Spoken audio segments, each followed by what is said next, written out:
Alrighty, hey guys.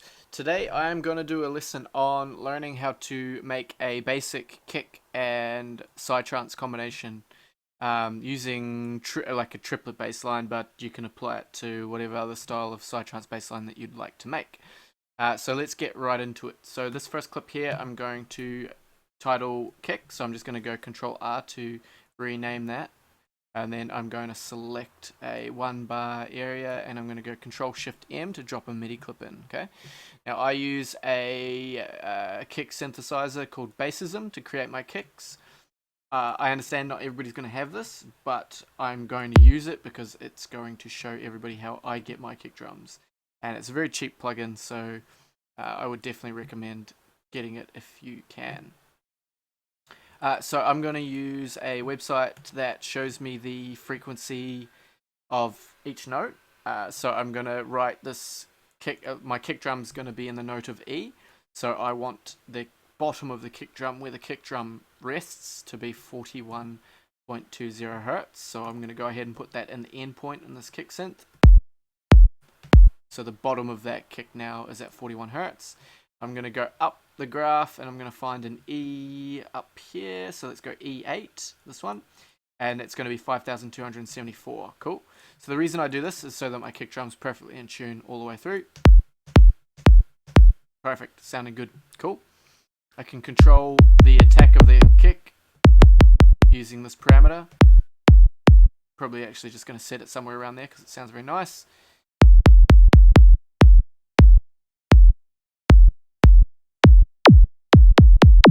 Get some laser kicks going on. Cool, I think that sounded good. Notice I've got a bit of clicking at the end of my kick drum, so I'm going to just use the decay to roll off the end here. You can see what that's doing on the waveform. Cool, and I'm going to shorten my kick a bit. Just want it to be nice and stabby. Cool, that's a decent sounding kick drum, I'm happy with that. So let's play that. Cool, I'm going to turn my BPM up. Normally I write tunes around 140. Let's go 146. Cool. Nice and fast, sounding good. Cool. I can either bounce that down to audio or I can leave it the way it is. What I might do is I might duplicate it. I might go ahead and freeze it and then go ahead and flatten it. And then boom, I've got all my kick drums out. I'm going to have a look at them. Yeah, it's not too bad. What I might do is I might just manipulate it a little bit. So I'll go ahead and bring that down to maybe there, and then I'm going to use I'm going to show my fades and just roll off a little bit like that, just so that my kick's nice and snappy, because my bass line is going to be, so it's going to go, if I just draw the clips, it's going to go kick, bass, bass, bass, like that. Right, so I don't really want my bass to be conflicting too much with me. I don't want the bottom of my kick to be conflicting when my bassline comes in. Even if I use a little bit of sidechain compression, like I want to have each separate element in their own space. Right, cool. So that's my kick drum. I'm probably pretty happy with that. I'm going to roll that out for 4. I'm going to select the end. I'm going to select it all. I'm going to Control J to consolidate them all together. I can go onto the clip and I can select loop. So if I want to just roll it out across a large area, I can just grab the end and boom, it's rolled out. Sweet. So that's my kick. I'm just going to go ahead and delete that channel that has the kick synth on it. Don't need it anymore. I'm going to show you how I quickly do a little processing on my kick. So I'm going to chuck an EQ on there and I'll chuck a glue compressor. I'm going to cut off anything below 30 hertz because we're not going to hear it anyway, even on a stacked up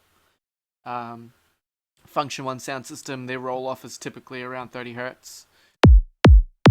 Cool. What I'll do now is I'm going to take a little bit of the mud out of the mid range. So I'm just going to make a little dip there. Then I'm going to set this compressor on some gentle settings. I'm going to let the initial attack of the kick come through, but then I'm going to compress the rest after 30 milliseconds. Just going to use -10 and a 2:1 ratio as some gentle compression. Cool. That's all I'm going to do for now. Cool. So that is the kick ready to go. That's as simple as it is. next we're going to go ahead and make the bassline. Cool. So I'm going to select the area. I'm going to go ahead and go Control-Shift-M to drop in a MIDI clip. I'm going to use operator for my bassline. I use operator for all my basslines. It's powerful, and it generates great sound. It's quite easy to understand once you know how it works, and I'll talk to you a bit about that. So what we're going to do is we're going to place our bass notes. So we know that our kick's going to be hitting on the downbeat. So 1 and 1.2, they're going to be kicks there, right? So in between, we want some bass stabs. Cool. And normally if I was writing maybe full-on style Psytrance, I would have my bass notes that my bass notes that length. But because I'm writing kind of something a bit, I'd say probably a bit more dark side, I'm going to do shorter notes. Okay, so it's a bit more stabby, a bit quick. Going to copy that entire area, and then I'm going to roll that out. Cool. And then I can go into the actual, oh yeah, it's already got loop on, so then I could just go boom, roll that out as well. Cool. So now I want to hear how that sounds. Cool. Yep, that's giving us the effect that we want. What we can do next is we can set where our bass note's going to sit. So I'm going to select that area. So we're using the note of E. Okay, that's giving us some good sub punch, and that's when I'm going to name this sub bass. Cool. So this is going to sit under the other part of the bass that I'll make in a second. So I'm going to duplicate that, and I'm just going to delete the operator. I'll chuck a fresh one in on top of that, and then we'll just finish treating this one. But we'll name this high bass. So we've got the low and we've got the high. So the low, I'm going to put an EQ on as well. I'm going to go ahead and chop the super lows because again we're not going to hear them, and with this I'm going to roll off the highs because the bass doesn't have any high, like that sine wave doesn't have any high frequency information in there, so I'll just roll it off there, maybe even higher, doesn't matter. Cool. And then we'll do a bit of compression. So let's go glue compressor, set the threshold to -10.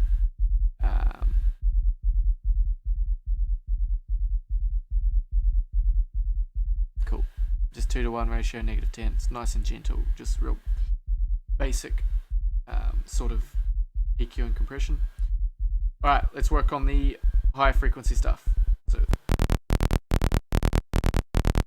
cool, so that's our saw wave, and that's what we're using. Let's go up.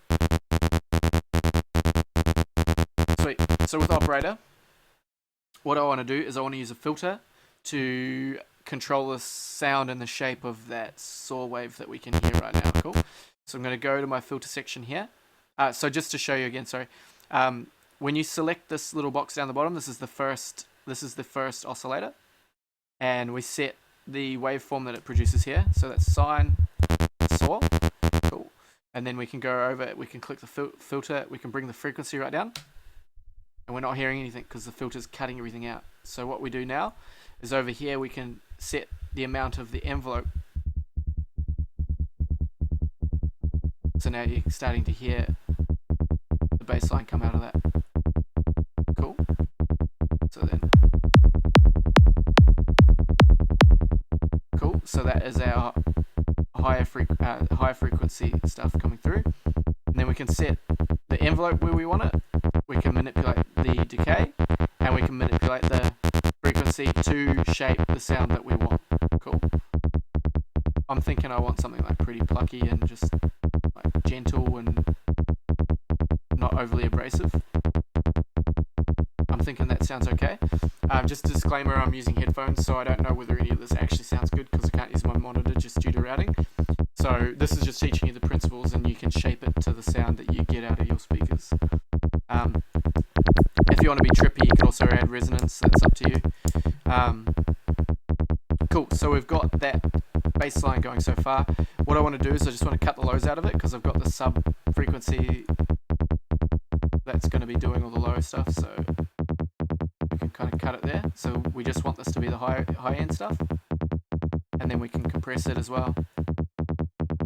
I want the attack of this to come through, so I'm going to set it to 30 threshold. Cool. Just some gentle compression. I might use -18. Cool. Alright, so let's listen to that all together.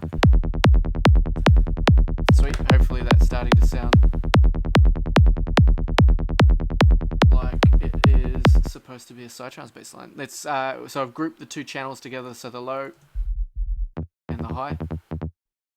And what I'm going to do is I'm going to process them both together as well. So we'll go ahead and we'll chuck another EQ on there, EQ8, and we'll chuck another glue compressor, and then we're going to chuck a general compressor. Okay, so I'm just going to turn these two off for now. I'm going to go ahead and set this as a -30 cutoff because we don't need the low end. We're going to take a chunk out of the mid-range because it's all muddy. EQ off, EQ on. The difference is huge in my ears.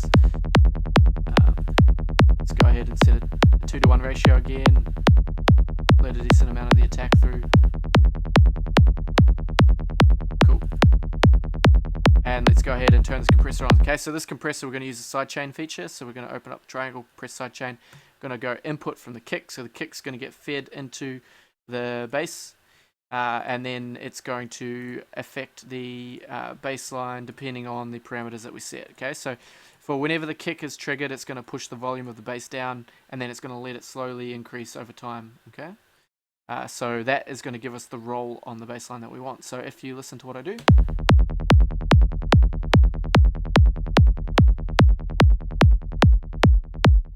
Cool, so as I bring the threshold down, you can hear what's happening. Cool, let's set it around 20.